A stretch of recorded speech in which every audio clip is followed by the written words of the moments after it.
Hey, this is Ramon. Channel is Alpha 4. Welcome back.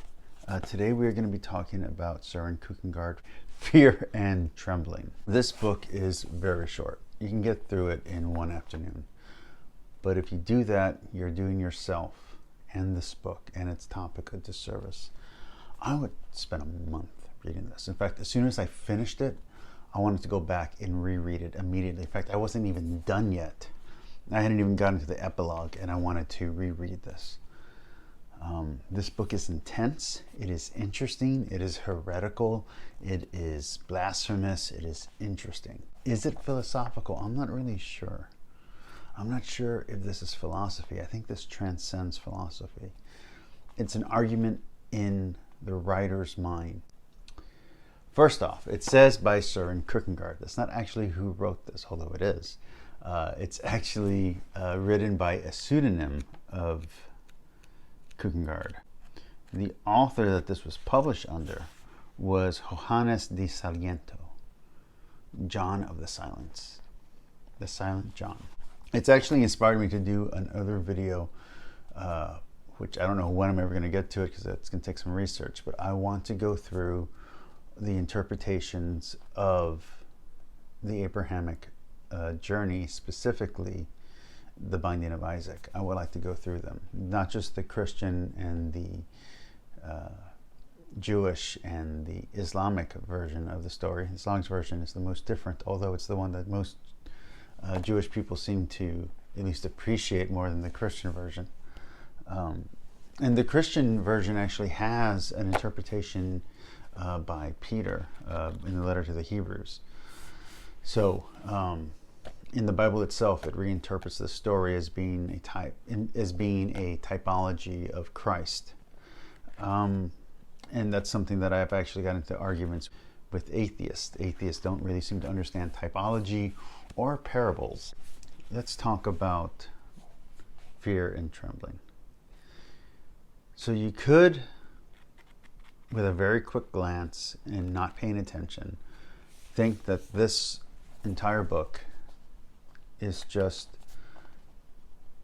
Kierkegaard's religious thoughts on the meaning and the importance of Abraham and Isaac's relationship when it comes to the episode of the binding and sacrifice. But that's not what's going on here, although it is part of it. He's examining the Hegelian view of faith. How Christian faith and Hegelianism, who I've also reviewed and talked about on this channel, how they're incompatible. The Christian faith doesn't work with Hegelianism at all. It's looking at Iphigenia and Agamemnon and that sacrifice, and how this type of faith, this type of hero would be examined in different cultures. So to the Greeks, this would be a tragic hero, and Isaac would have to be sacrificed for the tragic hero to fulfill his role.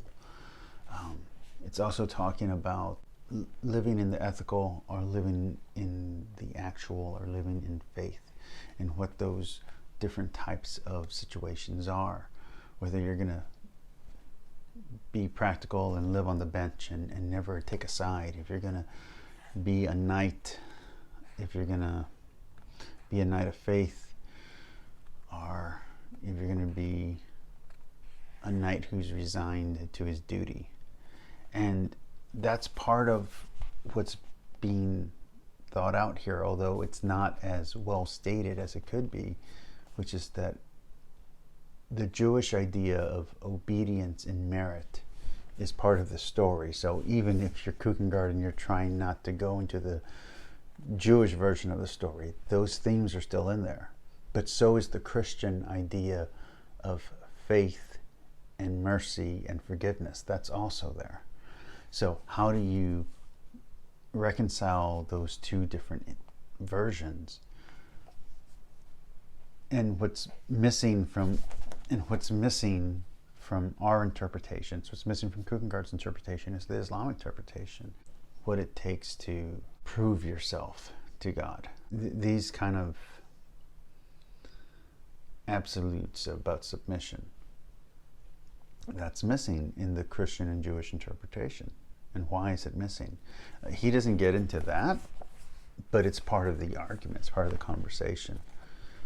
And so he does this really cool thing where he tells 3 different versions of the Abrahamic story, and then he tells 3 different versions of Faust in the Faustian story. And what he does is he does something that I get very angry about when Protestant preachers do this with the Bible. He changes the story. He changes the story to fit his version of the argument, because he has to change the story. Because if he doesn't change the story, he can't get to a point. He can't prove anything with the story alone, except that it's a story. Okay, so this is a thing that happened, and this is how it happened, and this is the consequence of what happened because of it. But that doesn't tell you the why, the how, what does it mean. It doesn't give you any of those things. It just gives you the story. So he has to change it. He has to change the story of Iphigenia. He has to change the story of, there's another one that he mentions. And he'll get into different biblical characters like Mary, like Jesus. He gets into all of that, but he doesn't stay there. He continually moves the conversation forward until he comes all the way back around to his initial question, which is, how do you get into the head of a man who's going to sacrifice his own child? And how can that be the foundation of faith of 3 world religions, when all 3 world religions agree that it is wrong to sacrifice a child? The story that tells us we can't sacrifice a child for our personal gain. We're not allowed to do that. This is the story that says you're not allowed to do that. This is where we get those ideas. But it begins with the Father being willing to do that because God told him to. And so there's it's about obedience. It's just following God all the way through. But God changes his mind. If you're not allowed to do it, but you're supposed to do it, what does that mean? And it's the realm of ethics. So who are you serving? Are you serving God, or are you serving ethics? Ethics can't be above God. So are we calling ethics God? There's a real big problem here. And a lot of atheists, and I just actually had a conversation recently where an atheist pulled this same card. Who are we serving? Is the right thing because it's right? Or is the right thing because God says it's right? Or is it all relativity, or is it objective? I mean, these are all real hard things. What are the exceptions? How do we get to those exceptions?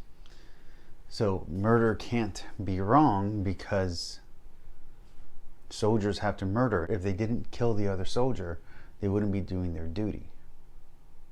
Okay, so it's an obligation of duty. But killing your fellow man is against the duty that you have to your fellow man. So, okay, well, is it self-defense? Is it not self-defense? Well, here it's just purely a sacrifice. But what are you sacrificing? Are you sacrificing this child? Or are you sacrificing the entire future? Are you sacrificing an entire people, an entire community, an entire Jewish community, an entire Christian community, an entire Muslim community, an entire monotheistic belief system based on ethics? That's what you're sacrificing if you kill Isaac.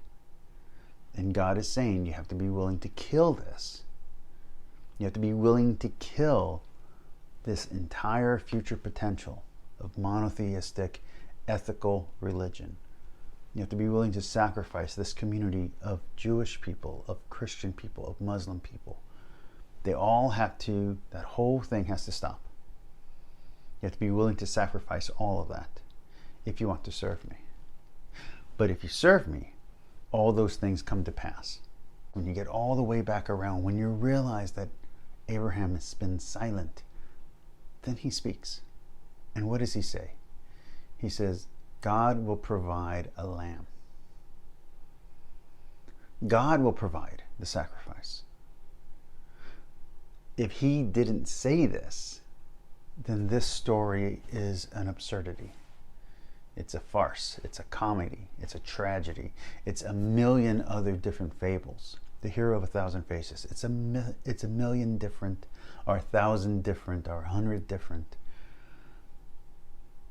well-known myths.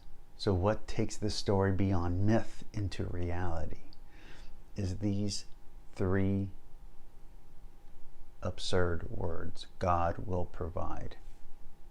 That's what takes this story out of mythology, out of history, out of tragedy, into the world of faith. If Abraham doesn't say that, this whole story is a completely different story. Abraham's still important. Abraham's still the father of these 3 religions, but it becomes a story simply about obedience, and a story simply about sacrifice, a story simply about being chosen. And there's plenty of myths about all those things. There's plenty of myths about duty. There's plenty of religions that base their ideas around the idea of duty. That's not what's happening here. He makes the implication on this 3-day journey. It doesn't just happen. And remember, Isaac may be a full-grown adult. We don't know how old Isaac is in the story. He makes the choice, and he says to him, after being quiet for 3 days, God will provide a sacrifice.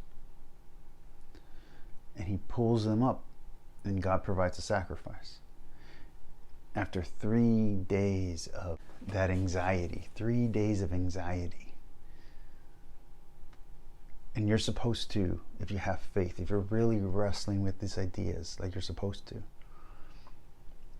be feeling that anxiety for the entire time they're on the journey up to Mount Moriah, up to the moment of sacrifice, up till the ram is provided. That anxiety, that faith is important. It's what brings all those themes of duty, of merit, of chosenness together. But it's also a question about an examination, I should say, about good faith and bad faith, and about healthy faith and unhealthy or imbalanced faith. Zealotry or laziness in faith. The slouching toward Bethlehem. What type of faith do you have? Is your faith well balanced? Is it healthy? Is it good faith? Is it true faith? These are the questions. And this is a bad faith argument. This is literally, he's taken on a pseudonym and arguing the side that he doesn't agree with. But it's powerful. It's a powerful argument. It's powerful ideas. Kierkegaard is taking up the persona of John and Silentio and writing out the thoughts and ideas of Silentio's arguments against Kierkegaard, against Kierkegaard's ideas. Why is he doing that? Why is he cross-examining himself, his own conclusions as a Christian pastor? Why? Then you get to all these other questions that come up once you start pulling on these threads, once you start really looking at what's happening in this situation. Why Agamemnon's sacrifice of Iphigenia doesn't reach this level, doesn't reach, like, it's a tragedy, yes, and people will weep if they see the play, but it doesn't affect them. It doesn't start a new religion. Why? The prince in Hinduism, during the battle, in the Bhagavad Gita, he decides to go to war with his family. But you don't see that. It's just the argument about whether he should or should not follow his duty. That's the story. The story is not the fight. The story is the struggle within himself to whether or not to choose to follow his duty and become great, or to reject his duty and become less. But it's that moment. But again, even though it starts a religion, even though it has all this importance, it doesn't weigh on your heart the same way. So what's going on here? Why does it affect us? Well, because it's us. Abraham is talking, if you're a Christian, if you're a Catholic, if you're Jewish, if you're a Muslim, he's talking about sacrificing us. We are the sacrifice. We are that child. From that child will grow Israel, and from Israel will grow Christianity, and from Christianity will come Islam.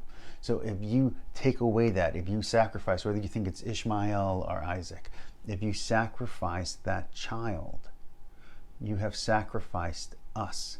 And we already know we exist. We know we're here. So that tension shouldn't be there, but it is. Abraham, our father in faith, was willing to sacrifice us for God because God asked him to. And God said, we're not doing that anymore. So yes, in a very straightforward, almost literal analogy style reading, yes, this is a story about the ending of child sacrifice and why child sacrifice is wrong. But on a much deeper level, it's saying that our forefather, for him to prove his faith, had to be willing to sacrifice us. That we're not that important. But we are. We're loved. We're incredibly, incredibly important. God will save us. But to hold true to faith, you have to be willing to sacrifice us. And think about what that says.